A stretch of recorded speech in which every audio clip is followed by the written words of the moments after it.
Hello, everyone. My name is James Monaghan, and I'm the Dramaturg and Literary Manager at Oslo Rep. Thank you so much for being with us tonight, and welcome to you all to this Illumination Digital Talkback. I'm first going to give the floor over to the incredible Mary Braxton Joseph.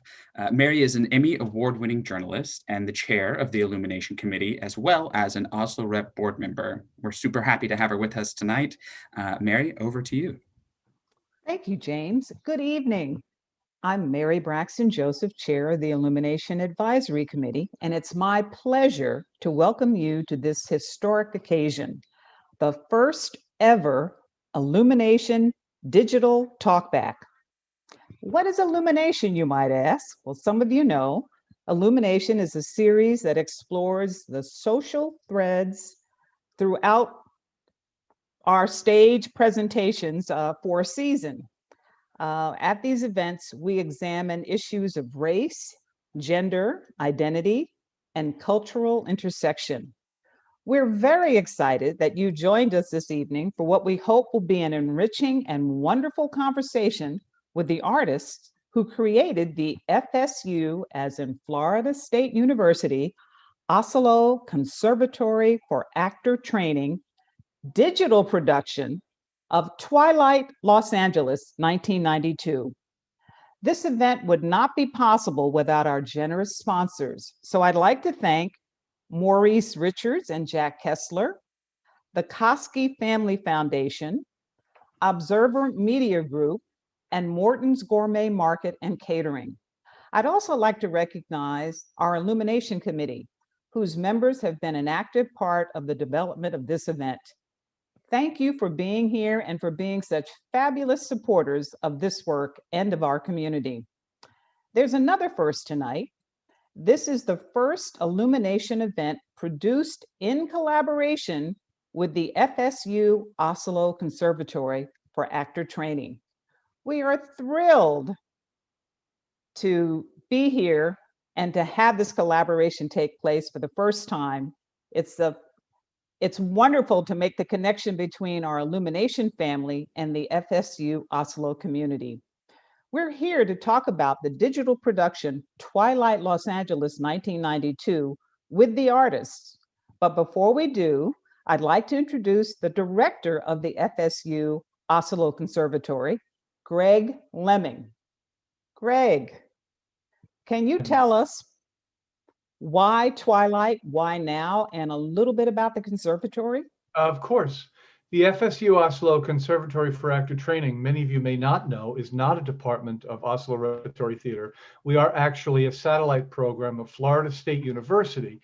We moved down from Tallahassee to Sarasota 45 years ago to partner with Oslo Repertory Theater to create a graduate training program that combines intensive training in the classroom with professional performance opportunity as part of that training, so that our graduates can actually have a step up when they enter the profession. One of the components of the conservatory is the Cook Theater season, which is basically 4 plays devoted solely to the talents of the second year company of actors. As many producing organizations around the country, around the world did, we had a number of issues to deal with when we entered this season. First off was, of course, the COVID crisis, which meant that although a central component of our training is that Cook Theater season, we were no longer able to rehearse in person or to present an event in a theater with a live audience. So we had to rethink our season radically. At the same time, we received over the summer, as many of you know, a call to action from a number of students calling on the conservatory to address and deal with issues and concerns of racial bias within the program, but also, and in particular, in this case, to attend to diversifying the number of artists we bring in to work with our students and to diversify the Cook Theater season. All of these issues were in the same basket, and we had to deal with all of them all at once.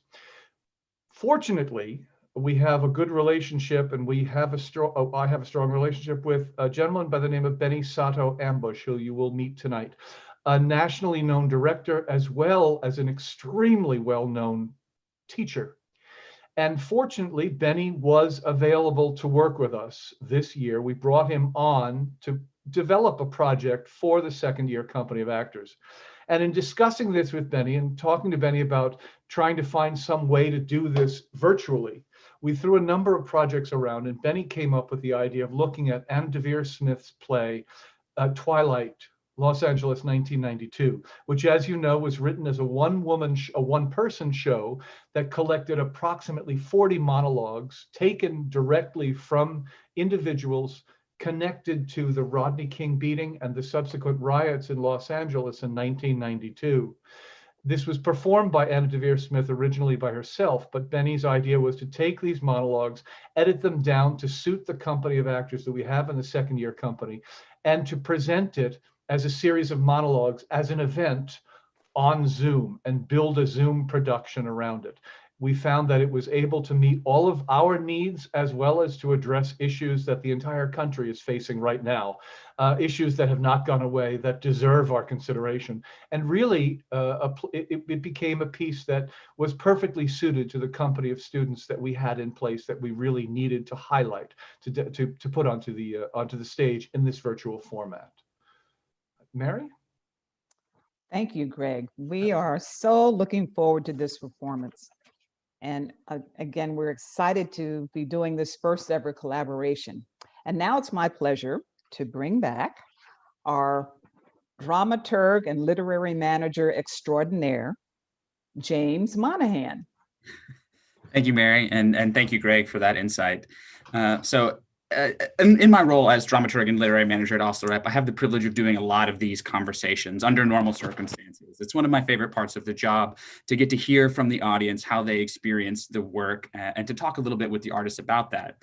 But the only way that works is if you participate in this conversation with us. And so in this new Zoom digital world that we're in, the way that you participate in that is through the chat function. So if you're looking at me on your screen right now, to your right, I missed this day in Weatherman school, but right next to this video, there should be a box that says chat where you can input any questions or comments that you have about the show or things that you want to hear about from our artists or from our creative team who'll be joining us shortly. So to make sure that that chat function is working properly and to get you feeling comfortable using it, we're going to throw a prompt up on the screen to get us started. Make sure that you are logged into either your Google or YouTube account. It's actually the same thing, so that you can make sure that you can chat with us. That prompt we are asking you to respond to is, what did Twilight make you think about? What did Twilight make you think about? So that could be a personal connection that you have to the story. Maybe you've seen the show before or seen pieces of it. That could be a connection to the history. Were you alive when this happened in 1992? Do you have a memory of the first time you heard about it? Have you seen the show before? Anything like that, we'd love to hear from you. So at this point, you can get in that chat box, give us a response to the question, what did Twilight make you think about? And so while you're doing that and making sure that our chat function is working and letting us know that you're here, we're going to go ahead and start introducing our fabulous cast who are here with us. So I'm going to start by introducing Emily, and she's going to tell us a little bit about her. Hi, I'm Emily Bone. I'm a second-year student at the conservatory, and in this production, I play Elaine Young, and I will pass it over to Garrick. Hi, I'm Garrick. I'm a second-year FSU Oslo Conservatory student, and in this production, I played Stanley Scheinbaum, Anonymous Young Man 2, Otis Chandler, and Gil Garcetti. I will pass it over to Daniel. Hello, my name is Daniel Ajak, also a second-year conservatory student. I played Twilight Bay in the production. Let's hear from Ta. Hello, my name is Ta Garvin. I am also a second-year conservatory student, and I played Michael Zinzin, Cornell West, and Alan Cooper. Pass it over to Mary. Hi, I'm Mary Rashoyan. I'm also a second-year student. I played Dean Gilmore, and I will go ahead and pass it over to Francisco.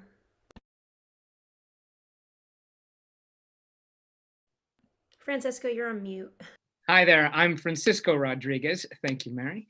And I'm an alum, and I played Rudy Salas Sr. and Josie Morales. If I can pass it to Devereaux.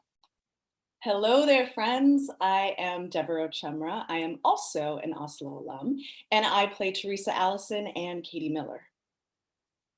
And I will pass it on to James.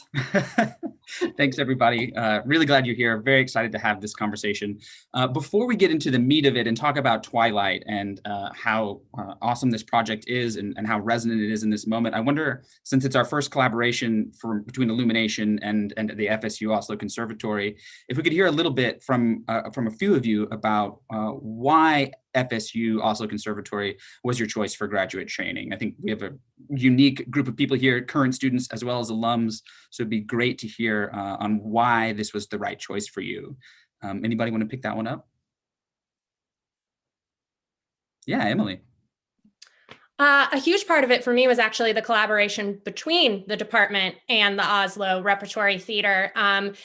It's a 3-year training program, and in it we spend the first 2 years really heavily training, and then that 3rd year we're more focused on working with the rep, and so kind of having that 3rd year to enter the profession but with some training wheels on was really exciting to me. Yeah, no, as Greg alluded to and as you just pointed out, it's truly unique in the country to have that sort of next step laid out for you. So that's awesome. Thank you, Emily. Anybody else want to weigh in on why FSU Oslo Conservatory before we jump into the rest of our conversation? Yeah, Daniel. Yeah, this is actually my second graduate program, and the reason why I ended up switching was the fact that, FSU is pretty well known around the country for their program, given that they're in conjunction with the Oslo, and the fact that they take their students to London. I'm originally from Minnesota, so Florida is a nice change, especially this time of year. So happy to be here. Yeah, you can't beat it. You can't beat it. Thank you for that. I'm seeing lots of good stuff coming through on the chat. Just want to throw a couple of those things out for our group. How things never change in this country. Yeah, I think that's something that we're going to talk a lot about tonight, how everything changes and it stays the same, right? Nothing changes, it all stays the same. Lots of comments on the sort of multifacetedness, the way that each person represents a different perspective, and that bringing those together is how you get to the truth, that everybody has their own angle on it. And lots of good stuff. How the play raises issues that are still with us today, racism, lack of understanding of the others, and that question of they. This play deals a lot in what do we mean when we use these pronouns? Who is the we? Who is the they? A lot of that comes up. So great, keep the statements coming, and later on we would welcome your questions as well. At this point, I want to bring also some other very important players into the room with us to fill out this conversation. First, I want to introduce Sean McKay, who is our video designer. He joins us from Boston, where his production designs have earned him 6 IRNE Award nominations, and working with companies such as the Boston Ballet, the Boston Lyric Opera, and the Boston Pops. Thanks for being with us, Sean. And I also, at this point, am going to introduce you to our director for this evening's production, Mr. Benny Ambush. Benny is a veteran teacher of acting and directing, a seasoned professional and SDC stage director. He's a published commentator, arts leader, and consultant. His numerous directing credits at professional regional theaters around the country. Thank you to you both for joining us. Welcome aboard. Maybe we could start with just a little process question. It's such a unique project. Sean, Benny, could you tell us a little bit about how you made this thing? Well, Sean and I had, hello everybody, good evening. Sean and I had the good fortune of actually working on a casted production of Twilight 8 years ago in 2012 in Boston at Emerson College, where I used to teach.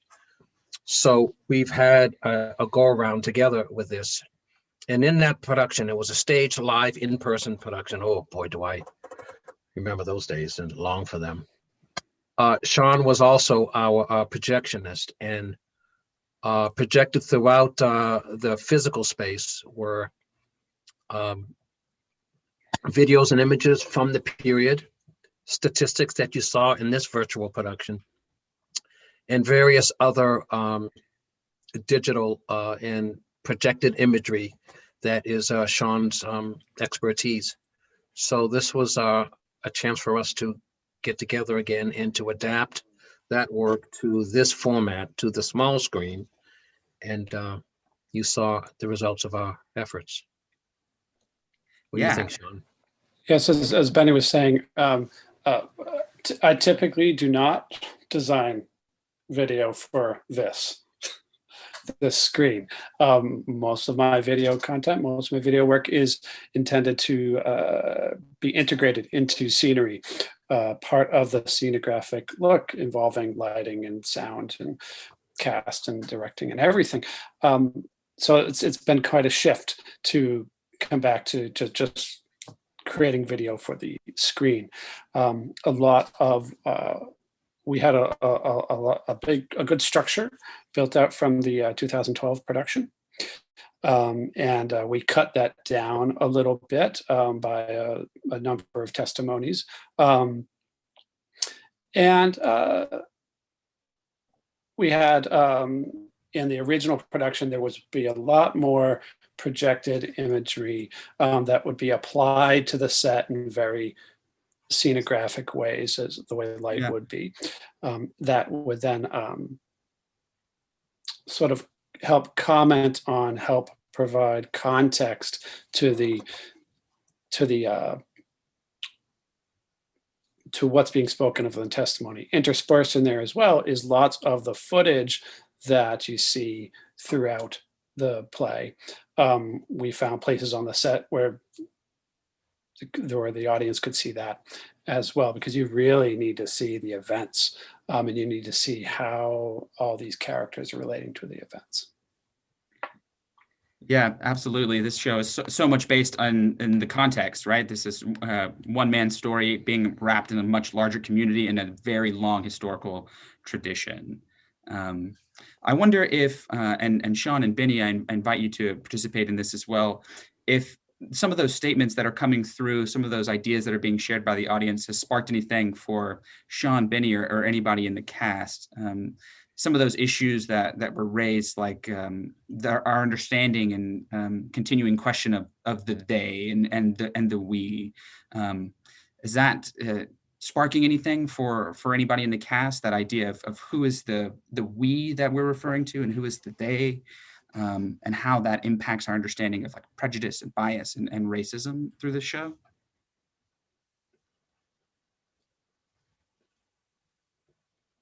I could jump in, but I'm also deferring to my brilliant cast. If anything you want to say about that before I say anything.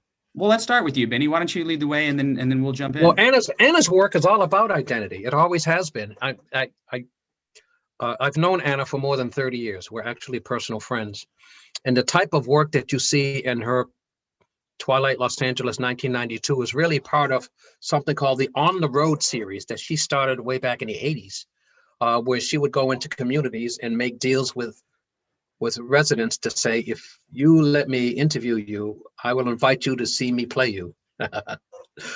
And what she would do is to talk to a bunch of people in that community and then offer back to that community a snapshot of who they are in their own verbatim words, word for word, without any editing, without any changes, including all of their broken thoughts, imperfections, verbal flubs, all of that, because Anna believes that character and personality is revealed in those particularities of the way somebody expresses.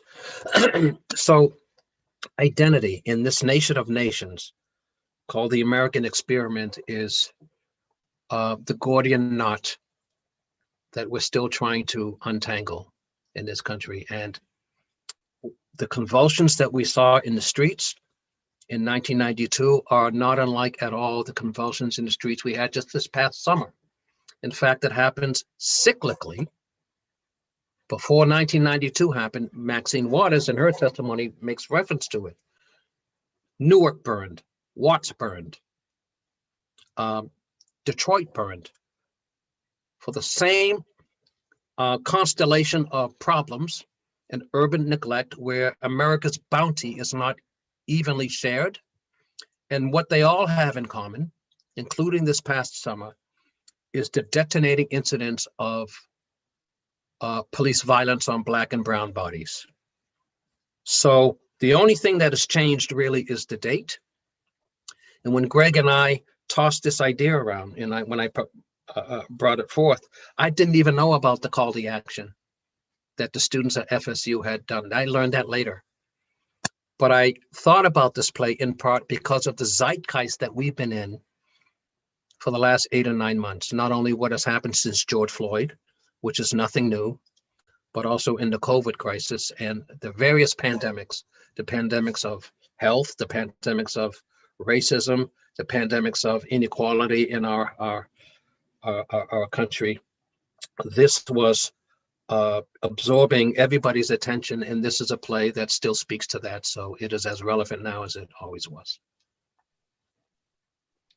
Yeah, absolutely. Absolutely. Thank you for that insight, Benny. Yeah, Francisco, take it away, and then we'll go to Deborah. Yeah, in relation to what it informed me about who they are, it kind of showed me how, there is no they really. They is just this sort of label that we take when there's a gap in perspective. So you often see one character will speak and they'll raise an issue or a problem. And then that very issue or problem will be later addressed by a different character. In the play itself, I always think of Al Cooper. He complains about the truck that was going towards Inglewood and makes this turn in a residential neighborhood, and he's got a big problem with it. And he's like, why is he even going there? Are there any permits that allow this truck to get in there? And then later on, it cuts to, like halfway through it, it cuts to Reginald Denny, the truck driver that was making that turn in question. And he talks about like, well, I make that turn because there's really no other way to do it. And I hate making it and it's dangerous, but I got to do it. So there's this label of like, this person's doing this one thing that's wrong, but really there's a rationale for it, and you see throughout the whole piece, this person's wrong for doing this person's guilty for doing this, but everyone has a rationale for it. They're all, they have a reason for it, and it's usually a good reason, or at least an understandable reason. So I think in a funny way, the piece really bridges the word they. Yeah, I love that, Francisco, that what you said, the gaps in perception that we have. I think that's right on. And then pointing out the way that Anna Deavere Smith's script ties itself together with these invisible threads, that it seems the more you zoom in, the more you discover. Deborah, we wanted to hear from you next. I thought that was brilliantly put, Francisco, and also Benny. I think for me, particularly because I am from LA, I am in LA right now. And I live down the street from where all of this stuff has happened. I think I address the they just as an actor, but also feeling like within my community, hearing it outside of my community, doing this show, they shifts as we shift. So there is no real position. It's almost this thing of quicksand or something. It becomes, we understand what the problem is, and then we get to the root of something else, and then it becomes something else. So it's almost like this unattainable place, the they, but we know how it feels. We know the history. We kind of know where we're going with it, but it's just this thing that's like right there, and we can almost touch it, but it's this thing. It's this thing that we keep wanting to talk about, because I agree with Benny, it's the date. I cannot say how many times I've read the play, heard the language, heard all of the dialogue. It is the same exact thing I hear in my neighborhood now. I hear it in every aspect of my life, and I know I'll probably hear it again. So that's the thing about the they.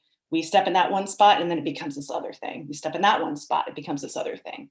So that's what I wanted to add. Yeah. Oh, thank you for that. I think that's right on. I'm going to move on to a sort of a different statement that's coming across the chat, but cast, crew, feel free to jump in and around as we go. I want to go back to that statement about each character having a different experience and a different viewpoint, and that together that they synthesize a many-faceted truth. And I'm curious for our cast members if that sparks anything for you. Does that ring true to your experience of performing it and analyzing the play, and in your conversations and preparation for it?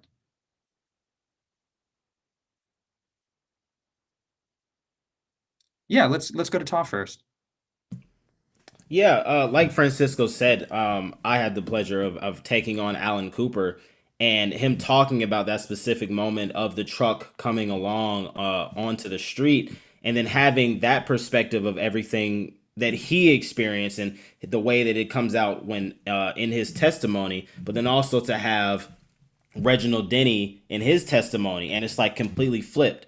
And then there's also our news reporter, her name escapes me, but she's watching the videos. So her perspective is different. And so it's interesting because there's just different perspectives. And there's the truth, they always say there's this side, and somewhere the truth lies in the middle. And just depending on, especially during that time, if you were black or you were white, you were on that side. There was no middle. So yeah. And Emily, I saw that you wanted to jump in there, and then we'll hear from Mary.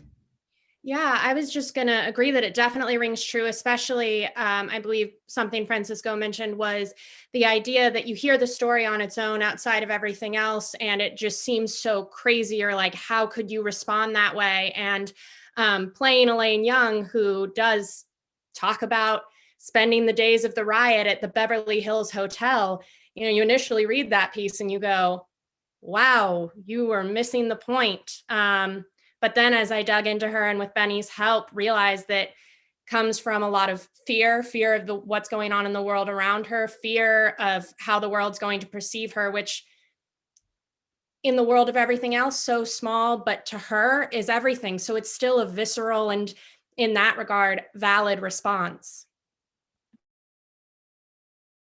Yeah, absolutely. Absolutely. Mary? For me, I played the coroner, and Benny and I talked about how death is the great equalizer in all this. Like, everyone ends up on my table, rich, poor, black, white, Hispanic, Asian, they all end up in the same morgue. And so that was something that really was a way in for me. Yeah, the humanity and death and life, and yeah.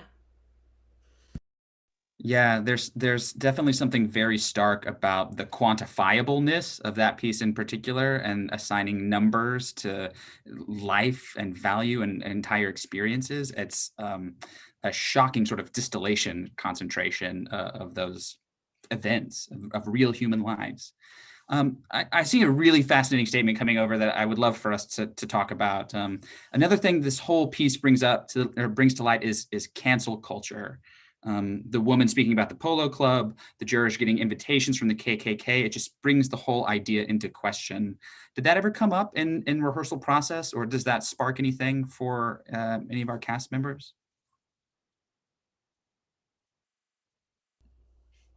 Yeah, Garrick. I had the privilege of playing Stanley Scheinbaum, and he comes from a very prominent background, poor as a child, but into this cancel culture thing. He lived a life of not canceling it, but rather going head first and dealing with the situations as they were. And he was smart enough and to get a lot done. And he's the police commissioner in this piece, but in his life, he was a lot. And he had his foot in the Israeli problems, and also, Nixon, everything up until this point. So he has a life where he wasn't about cancel culture, but rather a fixing culture.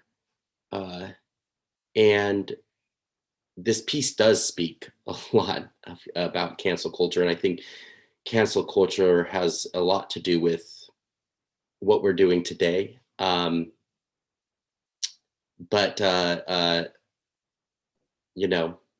Stanley Scheinbaum, don't go head first. Be the Stanley Scheinbaums of this world.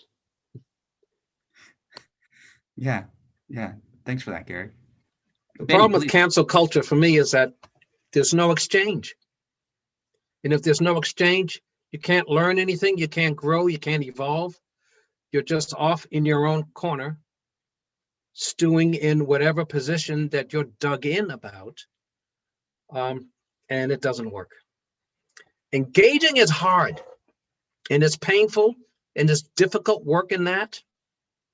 But as Robert Frost once wrote, the best way out is through.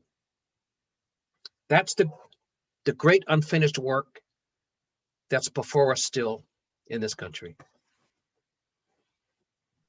Yeah, absolutely. The best way out is through. That's a good thing to hold on to. So I'm going to ask another question, and then I would love to see anybody who is in our chat, please share your questions with us. Would love to get to as many of them as we can. But I'm wondering, I think for a lot of us, or for at least for some of us in this room, the events of this play are before our life experience starts, right? And so being that all of these people are real humans who experience this, I'm wondering what type of preparation you did to tackle this really unique project. What type of research or work did you do to prepare these characters? And then I'll take a look to see if we've got any questions coming over from our audience members. But anybody want to tackle that one? Yeah, Francisco. I personally, I'm friends with a guy by the name of Antonio. I'll say his first name. And he is a local LA resident. He was a young man when the riots happened. And definitely Benny and I had our own conversations, but I told Antonio that I was doing this play. And there are a couple of things. One, he's from East Los, so he's from East LA. And I wanted to hear about his experiences, what it was like for him to essentially live through that, especially in the area where it was bad. And he told me some really interesting stories about how, like, you know, the night where it got bad, like him and his family put mattresses against the front door because they were afraid that they were going to break down his door. He was just very concerned. But in terms of my acting preparation, after I asked him all these stories, I really liked his cadence. He had a verbal cadence.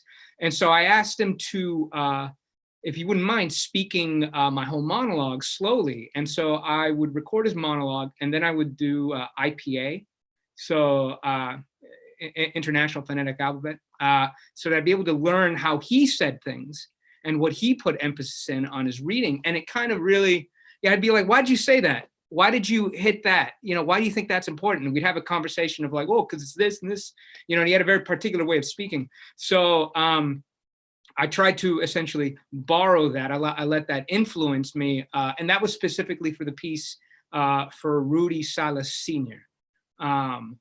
So that was one of my, something I used in my own personal preparation.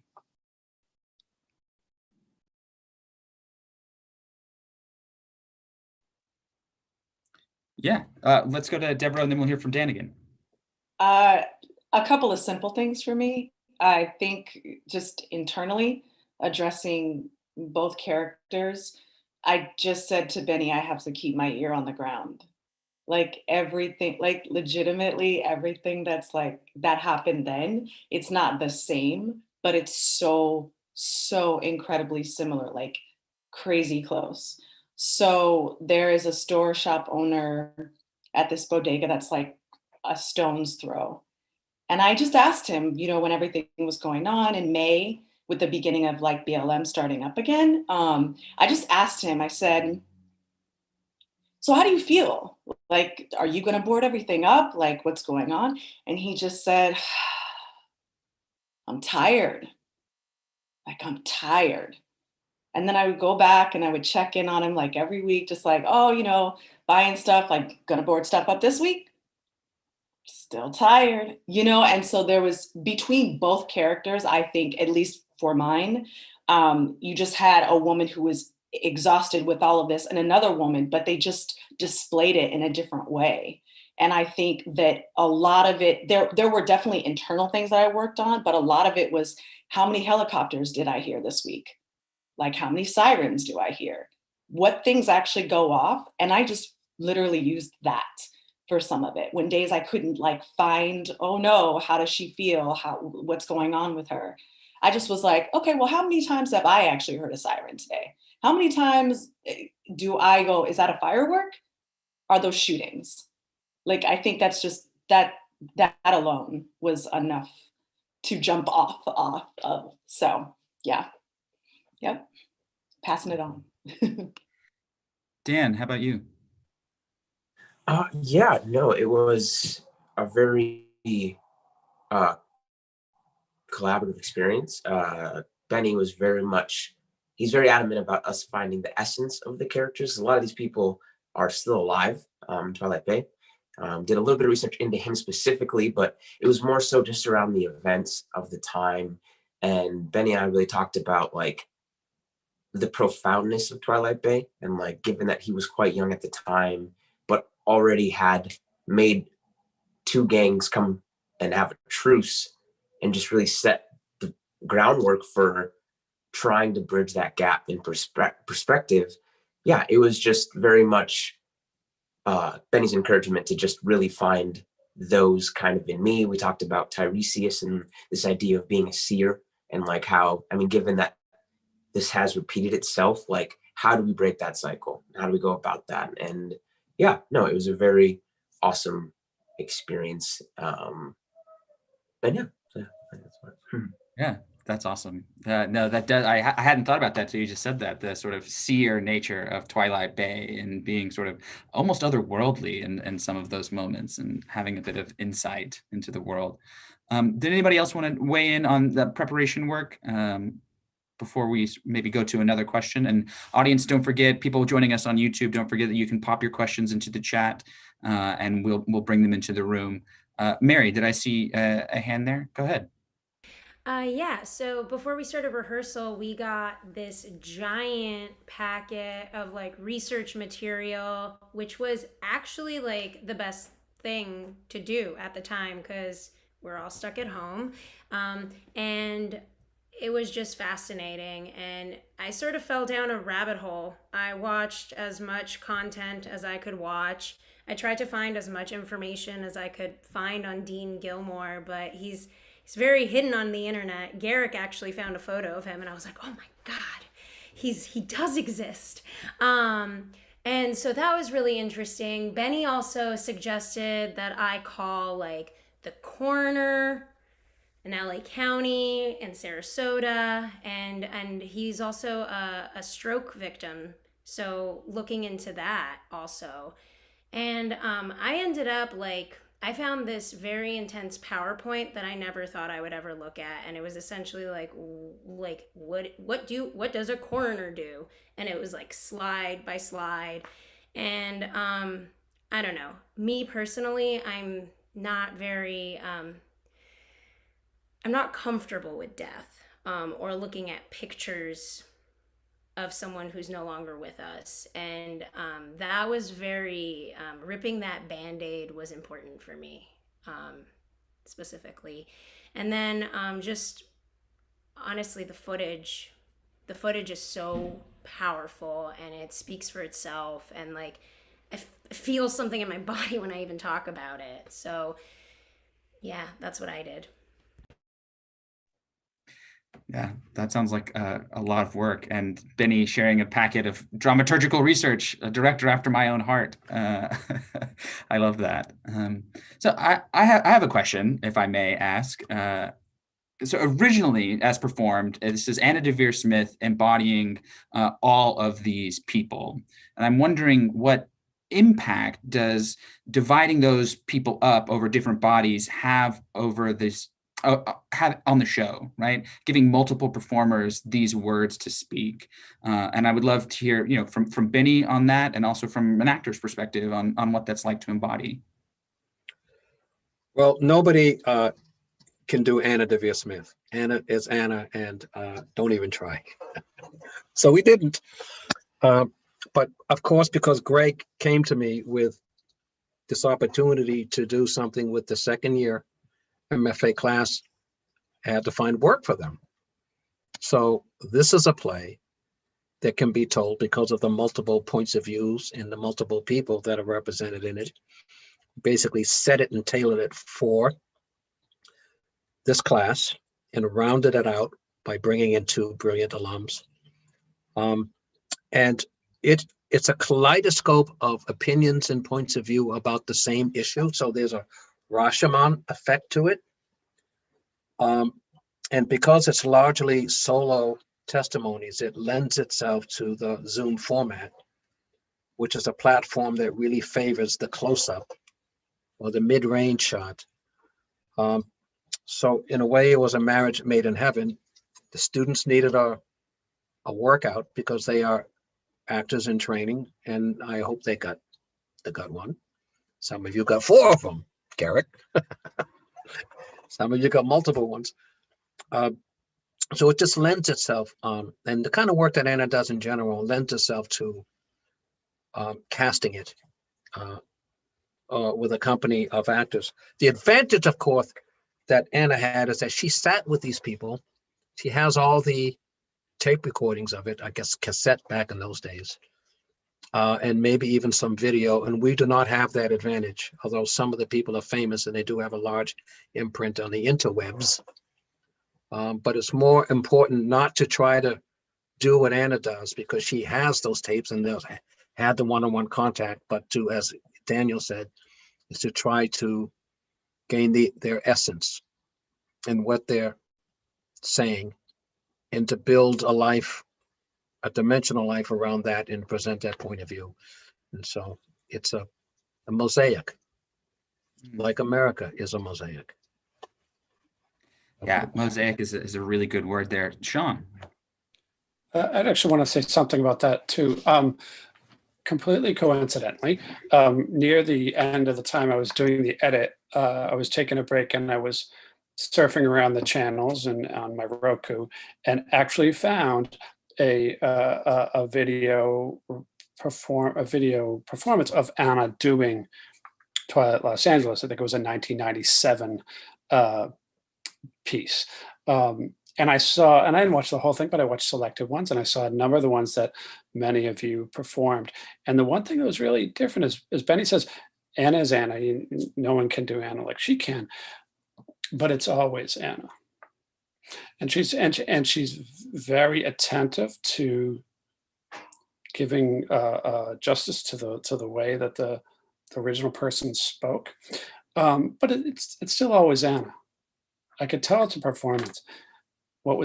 And then having done this now twice, we did it once in a big weird set, with different actors performing.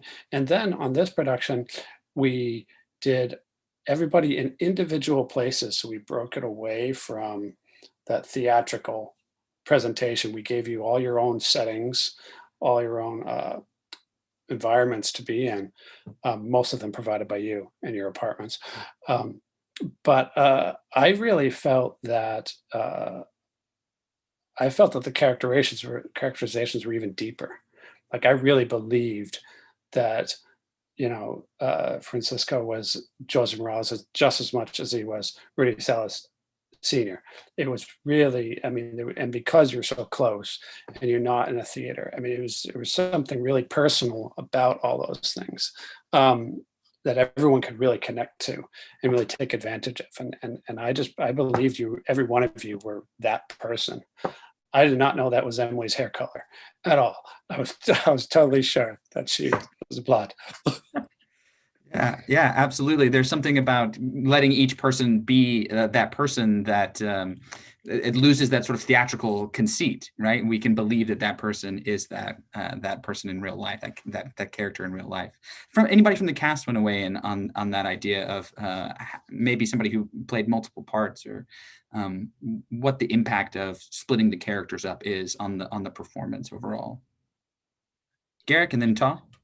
Yeah, it's a really fascinating process, especially when you're stuck in your same place and working on 4 different characters all in the same tiny 4-wall studio.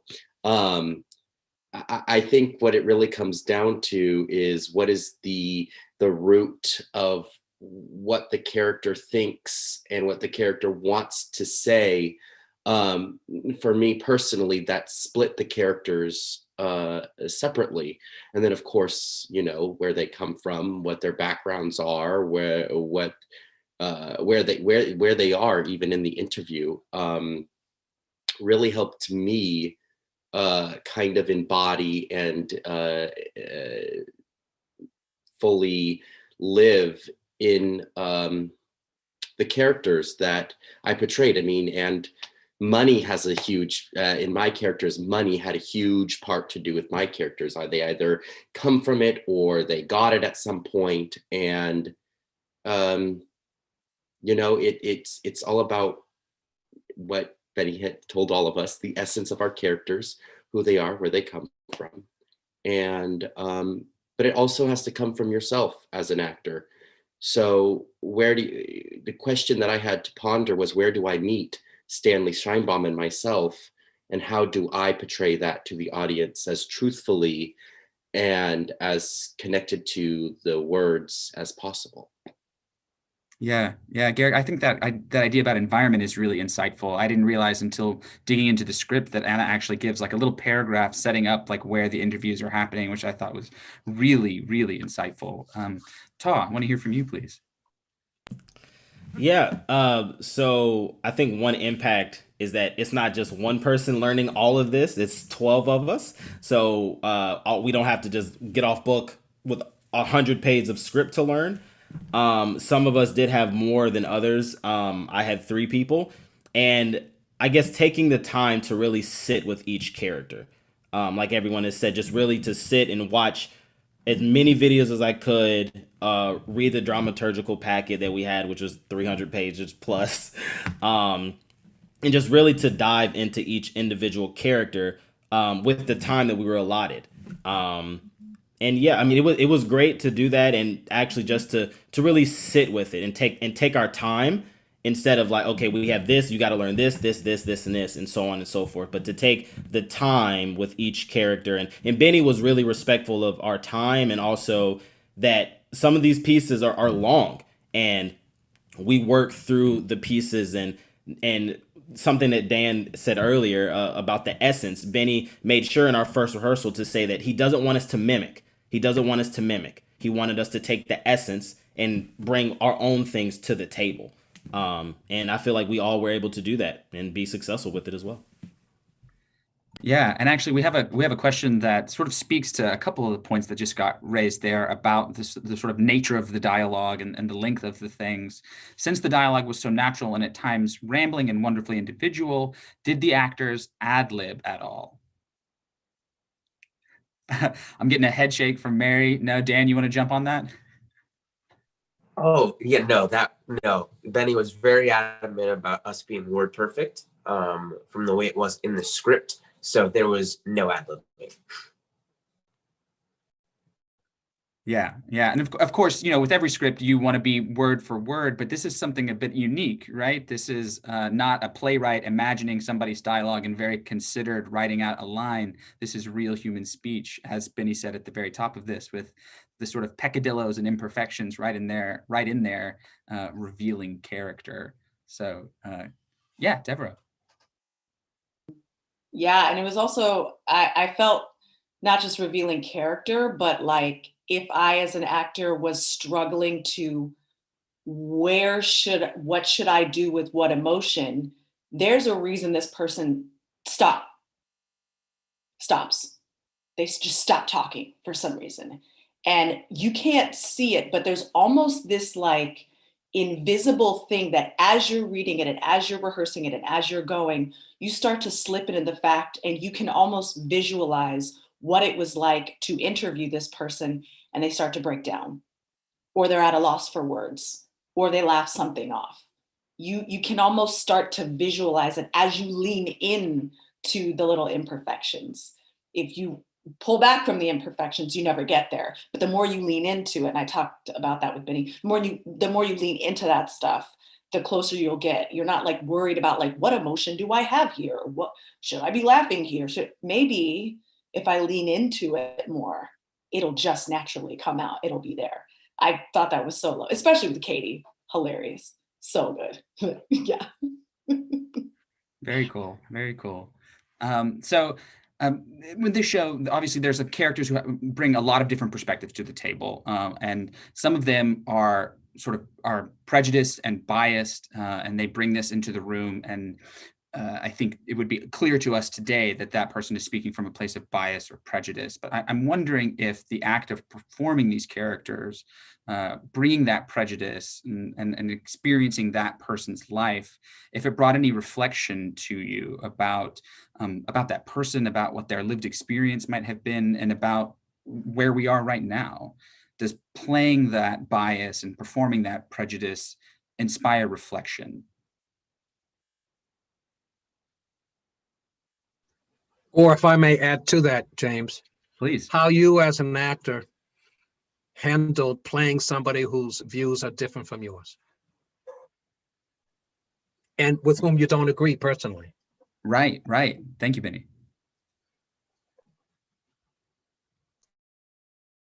Take it away, Emily. I think first and foremost, something we're taught as actors is like, you can't judge the character. So having to step into the rehearsal room with the intent of understanding, even if it isn't something we agree with. But I think the interesting thing that we kind of hit on earlier in the point that Francisco brought up about the different perspectives is, if you take away the judgment, you'll find that their reasoning, although you may not agree, is rooted in some form of logic. That is really important. It's the beauty of this story, is that all or so many of the perspectives get told. So I think for me, especially because I did have the fortunate challenge of portraying one of those characters, to find the understanding in her. And yes, I did butt up against of like, ooh, I used to work in the service industry. I see this in people in my life or that I've come into contact with. But in a weird way, it provided a bit more understanding of where they may be coming from, which also will give me a better path in the future in how I encounter them and maybe can present some of my ideas to them. Yeah, it almost feels like it ties back into that earlier conversation about cancel culture, right? Like it wouldn't be appropriate or wouldn't be productive to just like cancel that person, but to try to understand them, through it, as Benny said. Yeah. Anybody else reaction to playing a character that you don't agree with, that feels so out of touch? Yeah, Francisco. Well, first of all, I mean, Emily took the words right out of my mouth, because she's absolutely right. You try to start from a place of no judgment, because everyone has their perspective and they're doing things for, in their view, a good reason. They have good reason for having this hate, right? So part of your job is to, at the very least, understand what that is. With my character, with Rudy, he was very open about his hatred towards rednecks and peckerwoods, specifically white rednecks and peckerwoods, and oddly enough, Rudy was a character that did not believe he was a racist. He was convinced that he was not a racist, but he had such fear. And that was the angle that I approached it. Yes, he had hatred, but really it stemmed from fear of this traumatic event that happened to him in his childhood, and fear of what might happen to his sons, and, fear of what did happen to his wife. So being able to connect with that emotion, you might not have those events happen in your life, but you definitely know what it's like to be afraid of someone. And you definitely know what it's like to be persecuted. We all do, and to some degree, to some extent. There's a famous line about, I'm trying to remember the writer, but he talks about how if you watch a cat pounce across the street, you can imagine what it's like to have a tiger pounce on its prey. All that you need is that imagination to kick in. And so it's the same. It's the same when you approach these characters. Yeah. Any other thoughts on that question of how performing that character with prejudice or that you disagree with, maybe how that will impact you moving forward or actions in your future? Yeah, we'll go to Mary. For me, it was kind of Oh, Mary, we just lost you.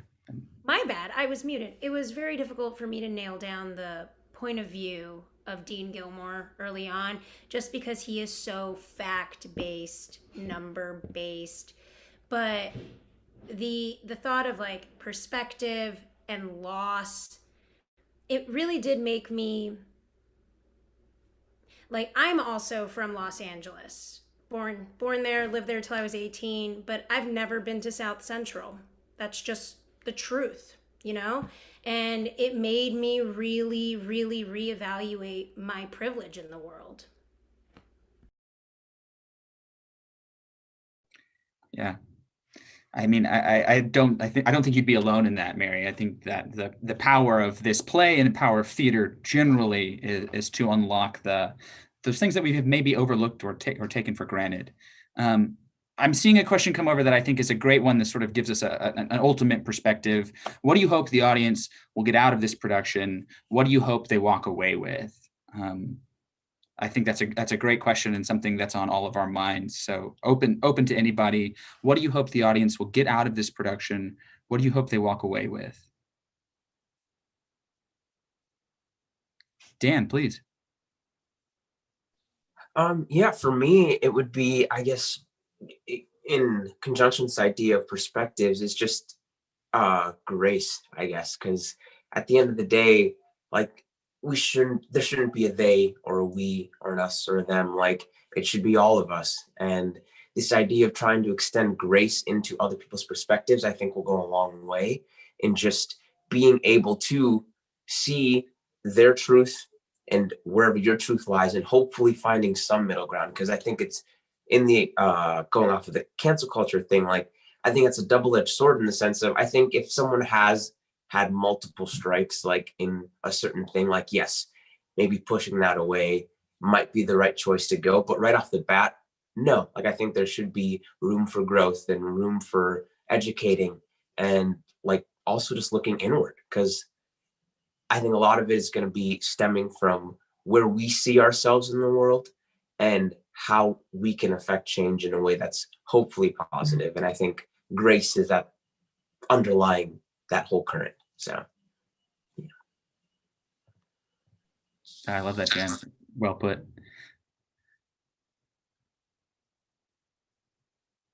Yeah, Deborah, please.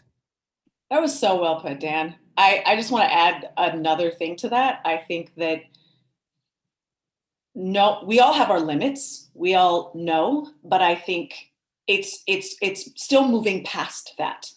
And we might not know how everything is affecting us all of the time, especially when it's bigger things about race, health, everything that's happening, money, all of that. But you almost hit a wall when it comes to prejudice and all that stuff, where you don't know.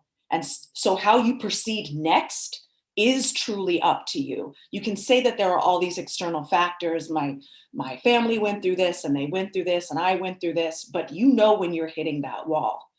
And then where you go from there, it truly is up to you. So asking yourself those difficult questions and knowing where, wow, I think I need to take a step back and like really ask myself, like, why I'm uncomfortable with this person, why I'm uncomfortable with this topic, or rather what I'm uncomfortable with about this thing. But it was so well put, Dan, just piggybacking on that. So, yeah.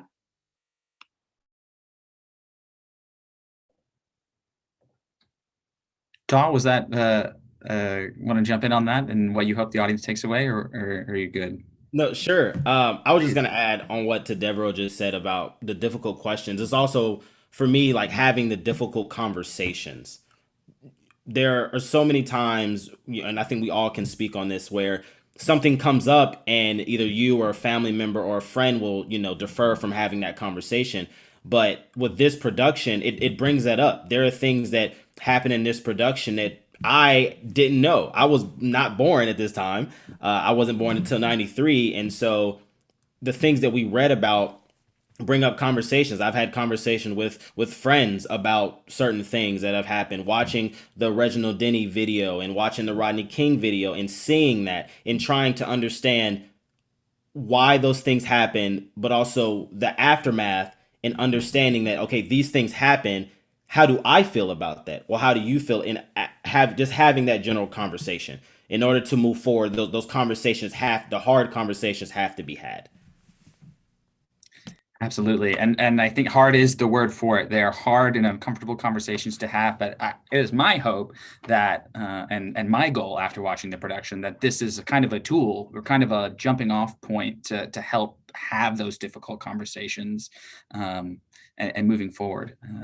So if there are no other last thoughts on what we hope an audience will take away from this, then we will bring our Illumination chair back into the room, Mary Braxton Joseph, to wrap us up. Just to say to everybody, you haven't missed the train yet. You can still see Twilight, Los Angeles, 1992. I think there's a link in your chat, which I think is over here. So if you haven't seen it yet, please do that. Make sure you can always follow what Oslo and FSU is getting up to on all of our social media platforms, Instagram @OsloRep. And I think with that, I'll give it back to Mary to close us out, please. Thank you so much, James. This has been a wonderful discussion. What can I say? I was an adult when Rodney King happened, and we talk about George Floyd now, but before George Floyd, there was Rodney King, and we saw the video. And to have this wonderful cast bring this work to life, it just I had the good fortune to see Anna DeVere Smith perform this in, I guess, 93 or 94. And I tell you, you all brought it back for me big time. I salute you. And I think you're shining examples of the beauty of the FSU Oslo Conservatory for Actor Training. And I would say to anybody in the audience, if you'd like to know more about the program, if you'd like to help support the program, please visit our website, oslorep.org. And as chair of the Illumination Committee, you know I have to get a plug in for our upcoming season. We have some exciting things planned for early next year. I would invite you to check out our website, oslorep.org. We're planning programs now for February, March, and April. They will be provocative. They will be thought-provoking. They will deal with race, identity, gender, and cultural intersections. So I'd say check out our website. An announcement's coming real soon, and we'd love to have you join us. As we conclude tonight, I'd like to thank our wonderful cast. You guys rock. I'd like to thank our creative team, Sean McKay and Benny Sato Ambush. Thank you so much. I'd like to thank Greg Lemming, who's the director of the Conservatory for Actors. And I'd like to thank our moderator, James Monaghan. Bravo. And I want to do a big thank you to you, our audience. It's just wonderful to have you with us. We couldn't do this work without you, and we hope that you'll be with us in the spring. Again, check out that website, oslorep.org. Thank you, good night, and happy holidays.